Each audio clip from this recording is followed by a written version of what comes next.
You haven't seen him in 11 years. You couldn't draw his face if your life depended on it. But he calls you, says three words, and your whole body knows exactly who it is before your brain even catches up.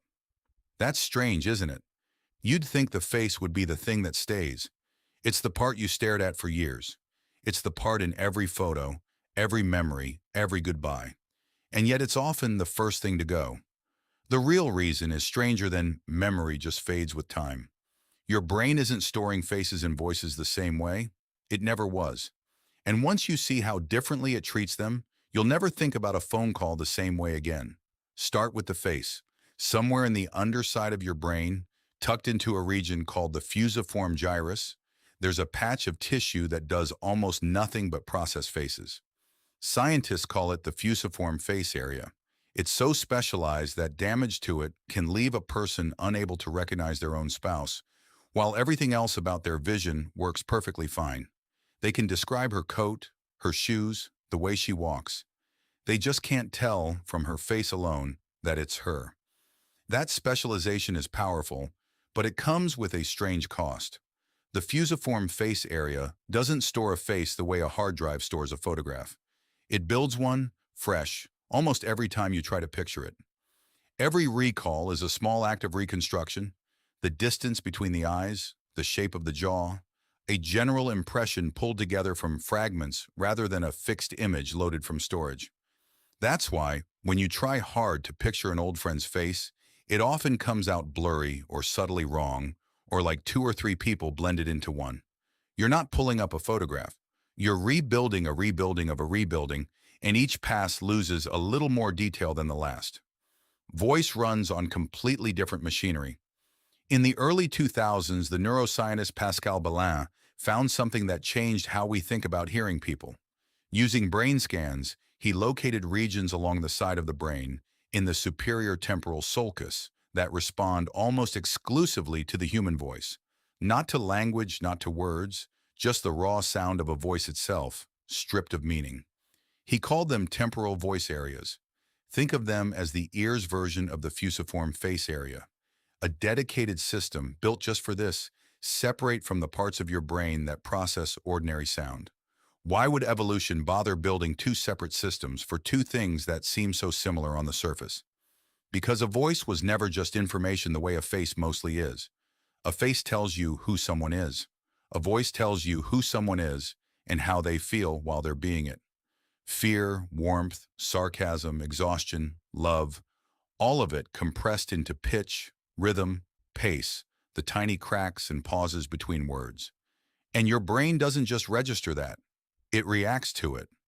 Voice signals route in ways that connect quickly to your amygdala, the almond-shaped structure that tags experiences as emotionally important before your conscious mind has finished processing what it just heard. A face has to be studied over time to start meaning something. A voice already means something the instant it arrives. That's the mechanism stripped down. Faces are reconstructed slowly and imperfectly from stored fragments. Voices are felt immediately as emotional events. And anything your brain feels gets encoded differently, more durably, than something it merely sees. This lines up with one of the most consistent findings in memory research. Emotionally charged experiences are remembered more vividly and for longer than neutral ones. Your brain was never trying to remember every detail of every day. It doesn't have the storage or the time for that. What it's actually optimized to do is remember what mattered and let the rest quietly erode. A voice arriving already soaked in emotion gets tagged as "this mattered" almost automatically, no extra effort required.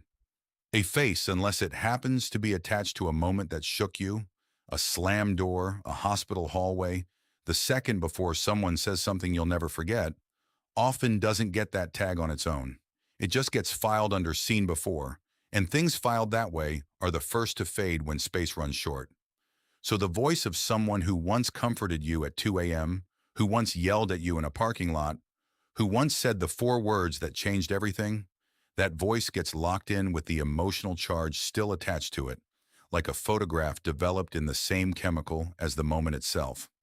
Years later, it's not just sound you're recognizing when you hear it again. It's the feeling arriving half a second before the memory catches up and gives it a name. Now think about how much of modern life runs entirely through a voice with no face attached at all. Phone calls with someone you love who lives an ocean away. A voice note you replay at 1 a.m. for reasons you don't fully explain to yourself. A parent's old voicemail you've never had the heart to delete, even though you know exactly what it says. A podcast host, an audiobook narrator, a stranger's voice on a customer service line that somehow sounds like it's talking only to you.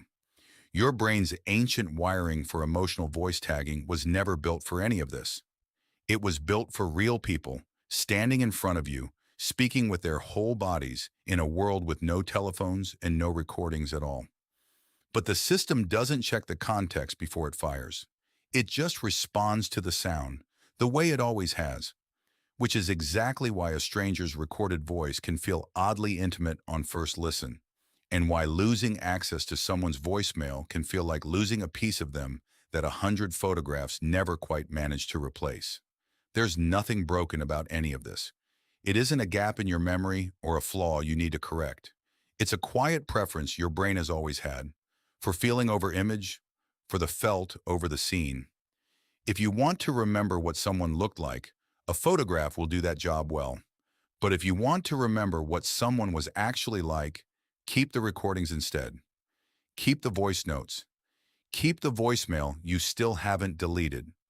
That's the part of them your brain was built, from the very beginning, to hold on to. You still can't picture his face, but say his name to yourself, imagine his voice saying it back, and something in you settles anyway, because you never really forgot him. You just remembered him the way your brain was built to, not as an image, but as a feeling with a sound attached. So the next time you catch yourself wondering why your brain does something strange, remember, there's probably a reason behind it. And if you want to understand another weird thing your brain does, check out why you can hear your name across a noisy room. You might be surprised by what your brain is actually paying attention to. And if you enjoyed this video, consider subscribing to Daily Discoverers. There are plenty more strange little things about your mind that we're going to uncover.